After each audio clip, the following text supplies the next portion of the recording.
welcome to my channel. I'm Jess, and this is Angry Nerd Girl, and this is the much promised DM tips and answering your Q&As stream. I apologize for the late start. I accidentally deleted all of my OBS settings 10 minutes before we started. So this is my slapdash job of putting it back together. Apologies for it all being off center and all of that. But here we are, and we are ready to rock and roll with some Q's and A's. And there should be captioning happening below my face. I hope that there is. Just tell me if there isn't. Oh, look, there is. Okay, awesome. Cool. Thanks, web captioner, for doing a good job. If you don't want to see it, you can just turn it off with a closed captioning thing, or at least that's how it's supposed to work. So, if you know me, you know that I run a lot of games, particularly on this channel, 3 Flinks every Friday at 8 p.m. Eastern, but also Paws and Claws, which is a Pugmire Monarchies of Mao game. And before I started streaming, I mostly ran Powered by the Apocalypse and stuff like that. So I like running a wide variety of games. And I always get asked how I first started running games. It was because I wanted to play Mouse Guard and nobody wanted to run it. So that's how I learned. And I thought that would be an easy one because it was mice and I thought it would be cute and easy, and I was entirely wrong. But it was a good starting point, and it has a great first adventure. So I do recommend that for early DMs. So let's get started with your questions. If you have any questions while I'm talking, drop them in the chat. So from Miss Pixie Robot, do you have any guidelines you use when working character backstories into a campaign? Like things they'll have to deal with at a future date because of their past? I live for working character backstories into a campaign. One of my favorite things that ever happened was when I was coming up with the Season 1 arc for Paws and Claws. I had this big reveal planned for the character of Snowball, who was our only cat that season. And I was going to reveal to him that he was a descendant of Smilodon, which, if you know Monarchies of Mao at all, you know, is like the big ancient evil. And then I got his character sheet and he said, I am the last descendant of Smilodon. And I was like, oh, same. So thank you, Alan, for that. But basically, if your character or if your player gives you something that they want to, that's in their backstory, something meaty, try and bring that into the campaign. Hopefully you're having this in a session 0. So like you all get together and talk about like what the campaign is going to look like. If you were planning on running Blades in the Dark and wanted everybody to be like sneaky stabby and they wanted to be big damn heroes who save the world, that's where you maybe think, maybe Blades in the Dark isn't the right game for us right now. Maybe we should play Soulbound or something else. So, but basically anything that your players give you that is part of their backstory, and I'm talking about beyond like the bonds and flaws for D&D. Like if they give you a nugget that's like, I'm from a disgraced house and I have this sword and I won't rest until I avenge something. Well, that could be a bottom flaw. So ignore that because of D&D. Sorry. There's other things that's yeah, anything that they give you like that, they basically are asking you to put that in. So you can even talk to them about like, what would you like for if you, speaking of D&D, if you have a warlock, that's a really easy way to do it because they're going to be... Oh my god, there's background music still? Fuck. I think that's my fan, actually. But let me turn that off. Is there background music? I think it's probably my fan.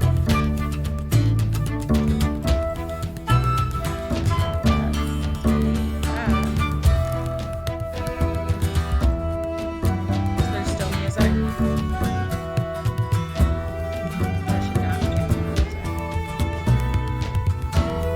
Oh, there is. Evil music. Sorry. It should all be gone now. I'm sorry. I didn't see it there. It was supposed to all be gone. My settings got screwed up. It it destroyed it. I am so sorry. Thank you for telling me, Fluffy McFlufferton. And that is a really great name. Um okay.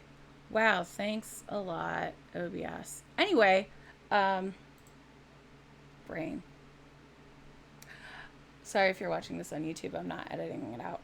Uh, anything your character gives you basically is a nugget of something that they want to include.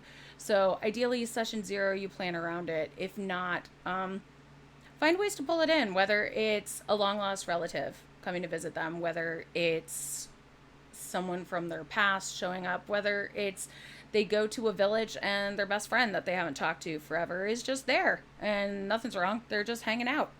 Um, Stuff like that. If you were here and that answered your question, I hope it did. Let me know. From Boondoggles, how do you even start the planning process? Are there any tips to just start? When, okay, so when I start now, I kind of just do it. I talk to the players and see what they want and then kind of map things out for them. But when I first started DMing, like if it's your first time, I made a lot of flowcharts because I know that all great plans fall apart when they encounter a player. So I would write little flowcharts of like, if they do this, then these following things can happen. And if they do this, then these following things can happen, and make these massive maps for me. That might be helpful for you. Yes, as a gamer girl just said, no plan survives contact with the enemy.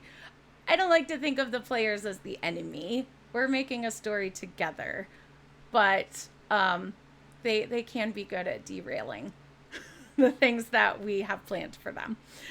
So I make a lot of contingency plans, or at least bring up other options for them to do. I know some DMs who will say like, well, if you didn't encounter the ghost in room A, you'll encounter it in room B.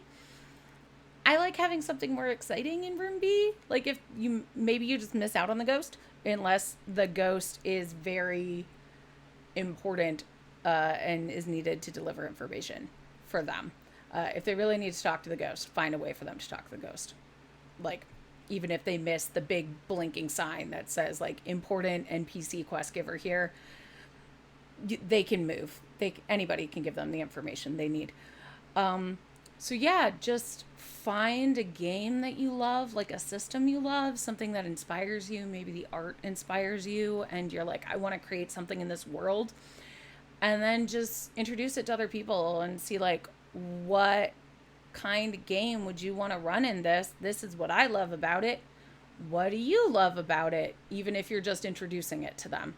And then start to plan things from there. So from Michael Slade, maybe Michael Slade, but it has 2 Ks. What makes you, DMs, interested in, and ultimately what makes you pick new settings? I can't speak for all DMs, but for me, I'm really drawn to art or just something that, and I don't know, it's hard to say with new settings. Because a lot of times I homebrew and make up my own. So if I'm drawn to mechanics or there's something in the world that speaks to me, like if you've seen this show, you know, or not this show, but if you've seen anything I run, I tend to throw out like 90% of the world anyway. But if there's a conceit that I love, like, oh, it's like Redwall, but you're all in the Night's Watch from A Song of Ice and Fire. Like that's basically Mouse Guard and that kind of thing. I was like, yes, I want that. Or like with Red Bear, it was like, it's the apocalypse and there are no humans, but you're all toys and you break pieces of yourself and then upgrade yourself with stuff that you find. I was like, that is a very cool thing. I usually hate post-apocalyptic stuff, but the idea of being a toy and navigating the world as toys was very cool to me. It's also cool for players to learn, like, no matter what happens, they can't die because your toys can't die. They can just change any form. So, yeah, everybody will probably have a different answer to that, though. I know some people are really drawn to mechanics. Some people are like, I really want to play something with D4s, or I really love dice pools. So, like, if you really love dice pools and vampires, you're going to go for vampire. If you really like dice pools and fairies, you're going to go for changeling. And if you really want a dungeon crawl, you might go for dungeon crawl classics. Like, that's just, I don't know. I wanted to play a big, friendly, but big bad wolf, so I played Palladium, and I still could not tell you what the mechanics are, but I was in that game for almost a year, and I liked being a wolf, but I don't know how it works. um, from Awkward Bard, my uncaged buddy Nemo. Any tips for overcoming role-playing shyness? I still struggle with having important NPCs show up because I get nervous having to be them.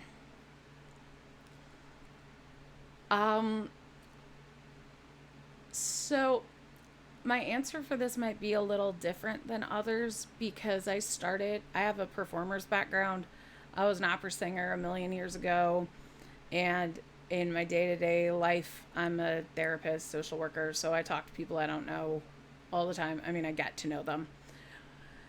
But if I'm like playing a role, I'm not terribly shy.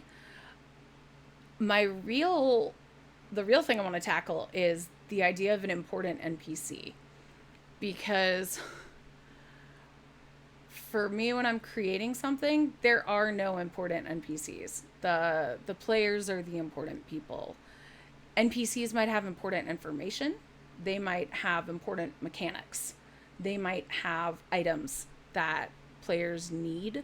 But generally, like, unless they're the big bad or something, like, there are very few NPCs that I would describe as important NPCs because we don't like talking about this, but they all just serve to move the plot. Like, they're a mechanical thing to help people have fun. They're there to deliver information. They're there to make you laugh. They're there to make shopping more enjoyable, something like that. So I don't really think of any of them as important because any NPC that I invent is in my head as like, this is the person that's going to be a really big deal. The players don't care about. They're going to meet somebody. It's like the Boblin, the Goblin thing. They're going to meet, there'll be somebody, they'll be on the way somewhere, and I won't have thought of who is on this boat with them, and they'll be like, so who is the fifth passenger on this boat with us? What's their name and what's their story? And that's when you're like, it's Fred. It's Fred, the kobold. He is an alchemist, brewer with fire. And they're like, that's my new best friend. And suddenly Fred is now delivering all of your important information because they did not care about the person they were going to see on this bus. They just want to talk to Fred for everything, which is fine. For shyness in general, and to Nemo personally, I've watched Nemo DM on a stream, and I know they're amazing at it. But ideally, you feel comfortable with your table. You're already talking to them and rolling in front of them, running a game, creating a world with them. It's just as vulnerable being a player as it is to run a game, because we are opening up like kind of a weird part of ourselves, doing something goofy. And I think there's a buy-in that like, we're all going to create this kind of weird exploration thing together where we're playing pretend with dice or with cards or whatever it is. And as long as you're with people you trust, ideally that's okay. Like, nobody has to be an excellent voice actor. No one is asking you to be Matt Mercer. And if they are asking you to be Matt Mercer, kick them out of your table and tell them that you won't play with them unless they are, as equally talented as the rest of the players on Critical Role. I don't actually watch Critical Role, so I just blanked on naming anybody who plays at that game. I'm sorry. Please don't kill me, critters. But, like, you don't have to be a professional at this, and go for the things that you really shine at. Like, if you really shine at doing NPC voices, give them a lot of fun NPCs. If you really shine at making maps, give them a lot of cool strategic combat maps so that people will come to you for the games that you specialize in, so that you can do the things that you love. If you love crafting amazing magic items and just giving them to people who are like, you know what this character really needs is this one thing, and giving them that, like, do that. Find the thing that you love and give your players that thing. And that can be like your thing. Do not come to me for maps. I am not good at maps. You can see my maps for free on my Patreon. They're terrible. And from... I'm gonna have a beer. From Dine RPG. Prep for venturing off prepared trails. Ever just wing it entirely from the start, and when to use dice rolls. Okay, that's 3 different questions. So for venturing off prepared trails, again, if you have like a flowchart or something, you're set. But also be like, it's okay to just mix and match where characters go, because again, like, as much prep as you do, it's really about reacting in the moment. So like, if your characters really need an important piece of information and they don't go to the room where that information is, they can get it somewhere else. You can let them get it somewhere else. That's okay. If they are so venturing off prepared trails that you like do not know what to do, like if you were preparing a big battle or something, and they're like, you know what, we're gonna have a pool party. That's kind of up to you to see how much of that you want to just go with. If you were planning a pool party and they're like, no, we're going to war, it's totally fine for you to say, you know what, I actually didn't prep for that. I need some time. And to take a minute and work out what you need to do, because you can't be expected to put like an entire war with thousands of combatants on the fly. I mean, maybe you can, but most of us are only human.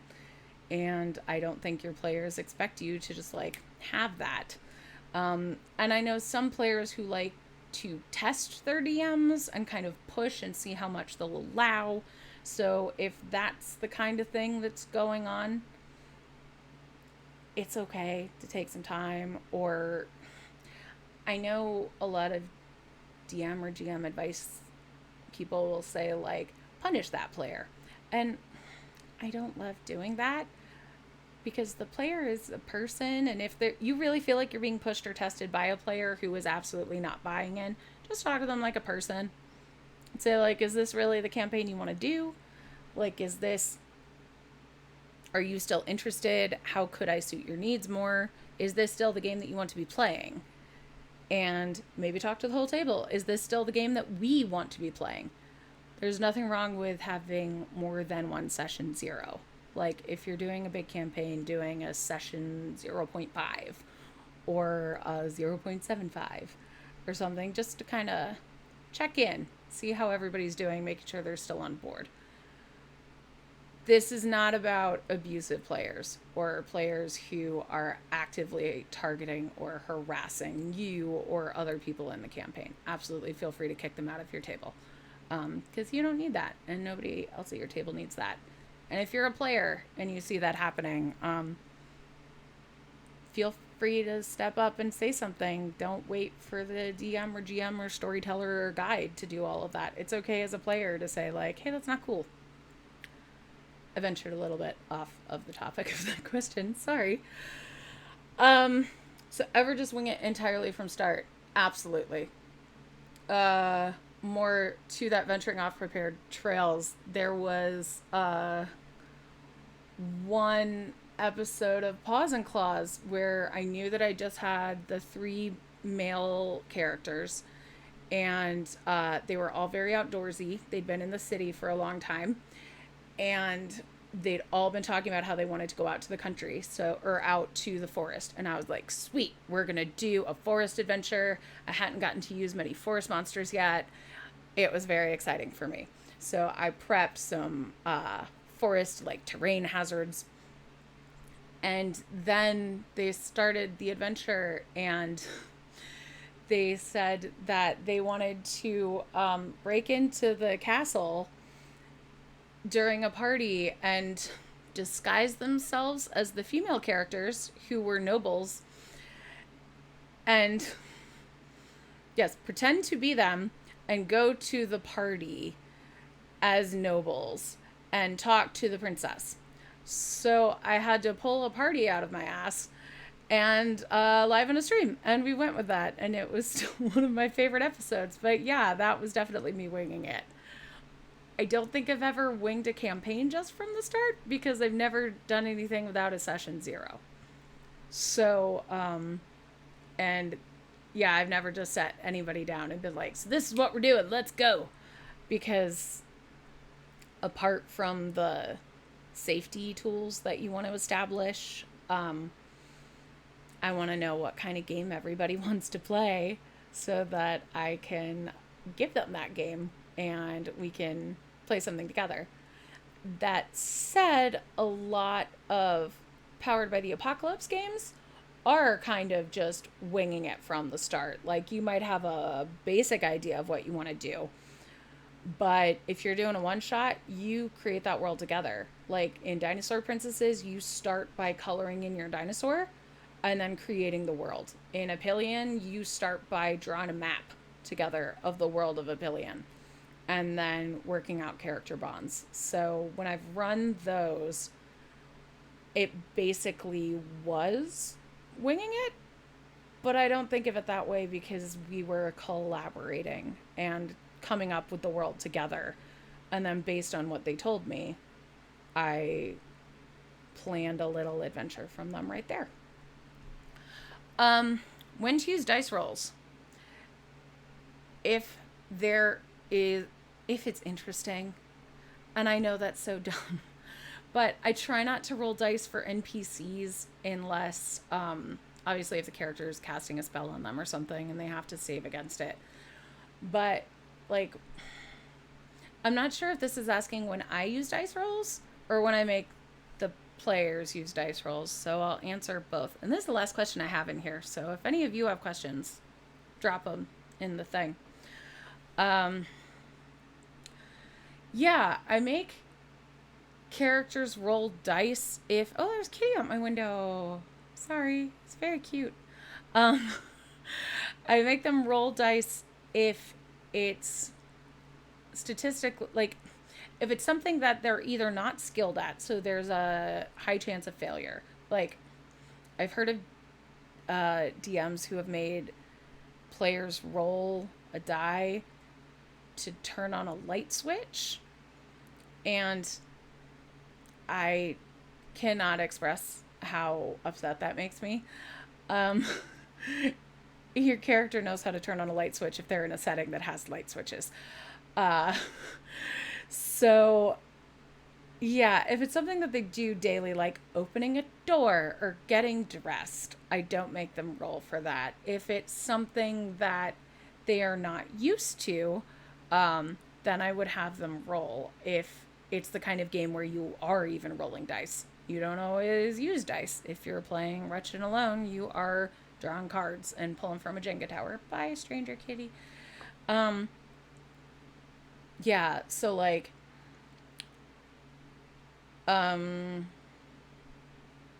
yeah, if it's not interesting that they'll fail, then I don't do it. And also I won't have players roll for something if a player's character is really good at persuasion and the player themselves is role playing really well and giving me actually good reasons that the NPC would listen to them, I don't always have them roll for persuasion because they're gifted at it and they're actually making sense.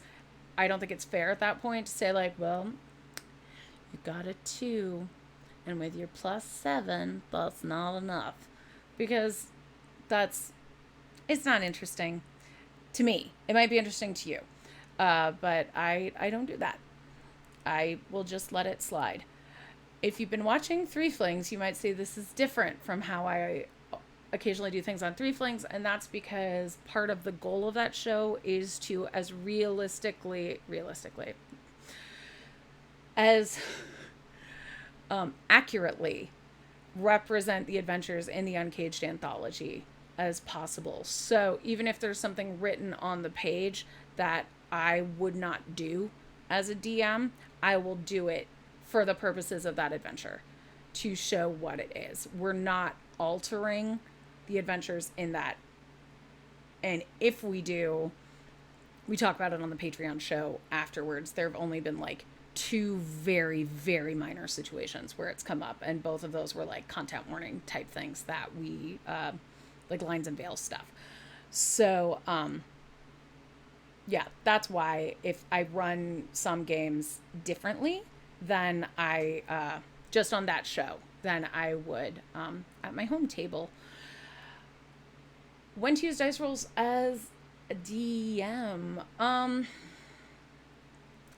That varies. I'm not a random encounter girl.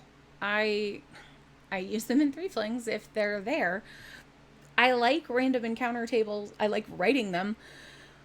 But I'm more of, I like having structure in what I'm doing. Like I don't like leaving stuff to chance. So I prefer to let the characters find something that's going to interest them on their own personal journey than a monster bit your face.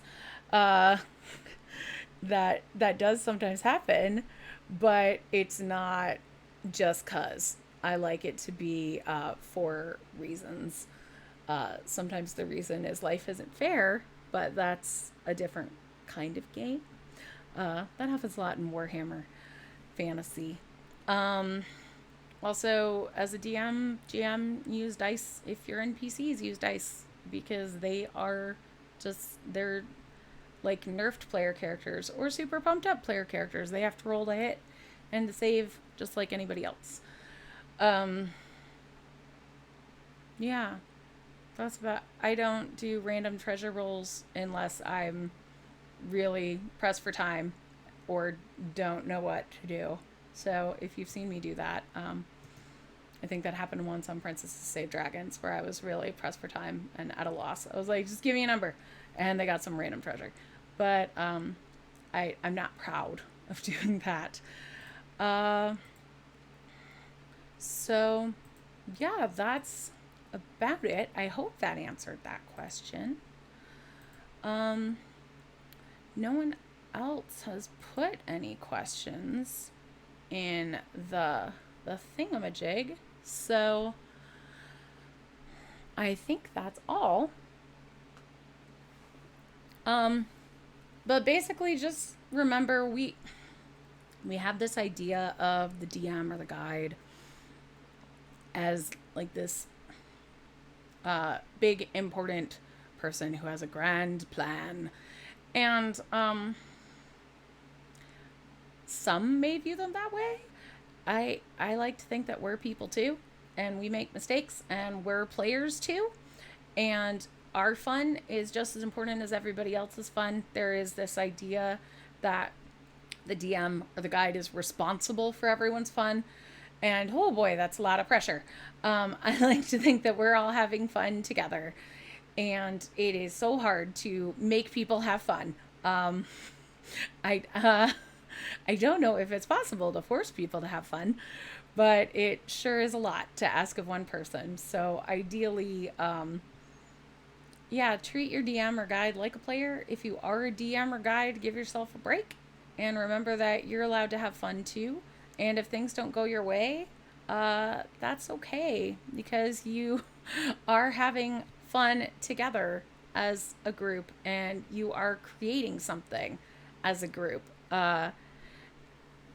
If you wanted everything to go perfectly in your ideal, wonderful world, where no players could touch it or mess with it, you would write a book. You would not play a game with your friends. When we are playing games with our friends or with strangers, it's important to remember that it's collaborative. And even though from this side of the table, so like this side, like it matters, like I'm not, like we're not all on camera right now, but you know what I'm talking about. You know, we're kind of seen as like the arbiter of rules or the person in charge of all the things. But like I mess up, my players will tell me. Sometimes they'll be like, oh, isn't it actually this thing? And I'm like, yep. Or sometimes I'll find out later that I messed up a rule and I'll say like, you know what? Either we're going to keep it the way that we did before, but it was wrong, so that's a house rule now because we liked it. Or, hey, I was wrong about that rule before. This is how it actually is. That's how it will be moving forward because I thought it felt weird before. So, yeah, it's okay to admit you're a person. And we all just want to have fun, right? Ideally.